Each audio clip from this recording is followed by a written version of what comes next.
dia, queridos e queridas! Uma excelente quinta-feira para você. Hoje são 26 de novembro e nós vamos estudar Geografia. Abra o nosso livro das páginas 3 até a 15, vamos estudar. Falar hoje da poluição da água e da poluição do solo. A água ela é chamada de fonte da vida, não é? Então vamos lá? Chamada de fonte da vida, a água é um dos recursos naturais mais importantes para a manutenção da vida em nosso planeta.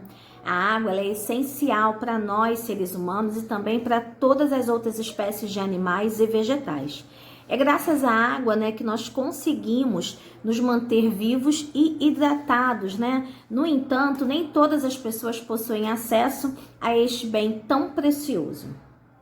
Além disso, a água vem sofrendo com a poluição causada por nós, seres humanos. Na aula de hoje, nós vamos conhecer a importância, né, da água enquanto recurso natural, os principais agentes poluidores e também as medidas que podem ser reduzidas, né, os impactos ambientais provocados pelo mau uso da água. Você sabia que mais de 70% da superfície da Terra é coberta de água? A maior parte da água é salgada, que é imprópria, né, para o nosso consumo. A salgada, ela não pode ser usada para o nosso uso de dia a dia, não pode ser usada para irrigação, né, e nem nas indústrias. A água doce, que é a água que nós utilizamos, ela não se encontra de maneira uniforme, né, em todos os lugares. A sua ocorrência ela varia de acordo com o ecossistema local. Não podemos deixar de comentar que de todas as regiões, não é? Região norte, região sul, região sudeste, região centro-oeste e a região nordeste, a região norte ela é que se destaca, né? Concentra cerca de 68% dos seus recursos híbridos brasileiros. Ela é a região que apresenta, não é, a maior concentração desses recursos híbridos. A poluição das águas, não é, ela ocorre quando elementos de origem biológica, física ou química, não é, contaminam a água, tá? A contaminação da água, ela pode torná-la nociva a quem dela depende, como as plantas e os animais. A poluição da água, ela representa um grande prejuízo, não é, para todos nós, visto que além dos danos causados ao meio ambiente, a água precisa passar por um intenso processo de purificação e de tratamento, né, para que ela se torne apta ao consumo. Podemos considerar, não é, os principais agentes poluidores da água, os agrotóxicos, não é, utilizados na agricultura, o esgoto industrial e o esgoto doméstico como os principais agentes poluidores da água. Os efeitos, não é, da poluição da água, é possível visualizarmos vários efeitos em decorrência da poluição das águas, né? Os principais deles são a redução da biodiversidade aquática e a redução dos recursos híbridos para o consumo. O consumo de água poluída por animais e nós, seres humanos, pode resultar em graves danos à nossa saúde, visto que as águas contaminadas, né, podem ser vetores para várias doenças. A mortalidade infantil, por exemplo, encontra-se profundamente ligada ao consumo de água contaminada.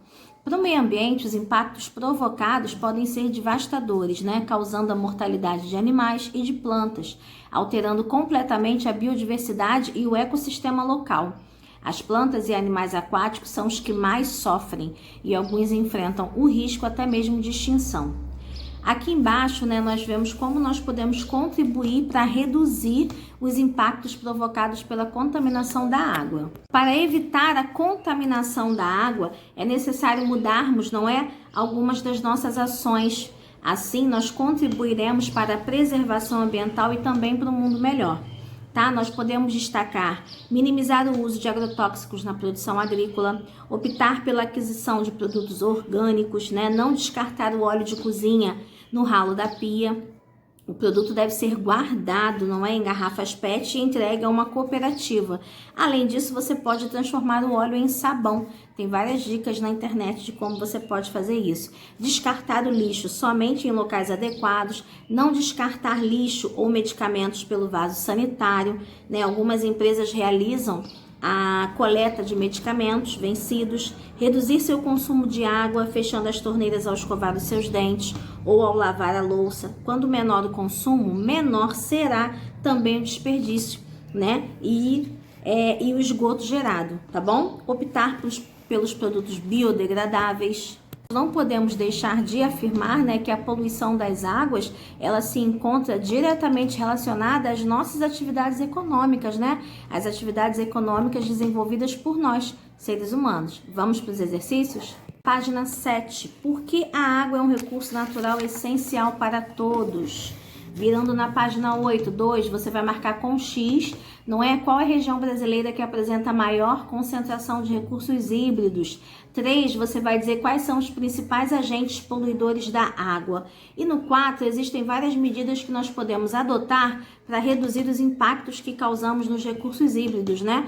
Você e seus familiares adotam alguma das alternativas citadas no decorrer da aula? Nós falamos lá, tá? 5. Sobre a água, assinale V para verdadeiro e F para falso. Você vai ler as frases e vai anotar o V ou F, tá bom? 6. Você vai ler o poema, tá?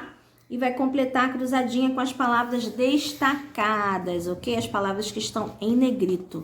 Rachacuca. Em um vilarejo existe um lago com 120 peixes, 15 casas e uma fábrica ao seu redor.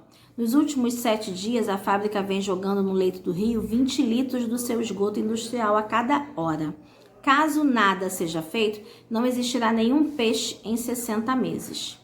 Resolver isso vai ser fácil, né? Basta você pegar os 60 meses e dividir pelos 12 meses do ano. Vai dar para você o numeral de anos, né? Que não haverá mais peixe no lago. Letra B. Em um dia qualquer, com 8 horas de trabalho, quantos litros de lixo serão jogados no leito do rio? Tá? Você sabe que ele diz que joga 20 litros, né, do seu esgoto industrial a cada hora. Então, em 8 horas, basta você pegar esse 20 e multiplicar pelo 8 para você saber a resposta certa, ok? Agora nós vamos conversar sobre a poluição do solo, página 10. Bom, pessoal, assim como a água, né, o solo também é muito importante para a nossa vida, né, no nosso planeta. É do solo que as plantas retiram todos os seus nutrientes para que elas possam se desenvolver. O solo, ele é utilizado como base, né, para nós construirmos as nossas residências, produzirmos os nossos alimentos e para vivermos, tá? Nós vamos conhecer a importância do solo, né, os principais agentes poluidores do solo e também as medidas que nós podemos adotar, né, para reduzir esses impactos provocados pela poluição do solo. Nós chamamos de solo, né, essa camada superficial do nosso planeta, tá? É no solo que nós construímos as nossas casas, produzimos os alimentos e realizamos, né, algumas atividades, tá? Assim como a água, o solo também é vital, não é? A importância dele para a manutenção da vida no nosso planeta, visto que o solo nós produzimos, né, os nossos alimentos, a nossa necessidade diariamente. A poluição do solo, ela ocorre quando, basicamente, né, são depositados nele elementos químicos, tá, físicos ou biológicos que o modificam e o contaminam. A contaminação do solo pode ser provocada de forma direta ou indireta, tá? Dentre as principais causas de contaminação e poluição do solo, nós podemos citar o acúmulo de lixo, né, as embalagens plásticas jogadas, metal, papel e o uso de produtos químicos, por exemplo, tá? Os fertilizantes, os pesticidas e os herbicidas. Nós podemos também afirmar, né, que a poluição do solo é toda e qualquer mudança que ocorre de forma natural do solo, provocadas pelo contato direto ou indireto com os resíduos sólidos, líquidos e químicos que provocam essa sua contaminação, tá? A poluição do solo pode inclusive resultar, né, em sua inutilização. A poluição do solo pode ainda acarretar em riscos à saúde humana, bem como a redução da biodiversidade local. O que nós podemos fazer, não é, para reduzir a poluição do solo? Nós podemos realizar o tratamento adequado do lixo, né, e dos resíduos domésticos e industriais. Nós podemos também não descartar o lixo em locais inadequados, tá? Preservar e proteger as florestas, né? Incentivando inclusive o reflorestamento de áreas degradadas, tá ok? Cultivar produtos orgânicos, tá? Dar preferência à aquisição e o consumo, né, de produtos orgânicos. Separar o lixo né, colaborando também para a reciclagem. Caso você tenha espaço, né, utilize o lixo orgânico para criar uma composteira. O produto gerado pode ser utilizado para fertilizar o solo das plantas da sua casa. Dar preferência à aquisição, não é, de produtos que utilizem materiais reciclados em sua produção. Caderno de papel reciclado é um exemplo para você, tá?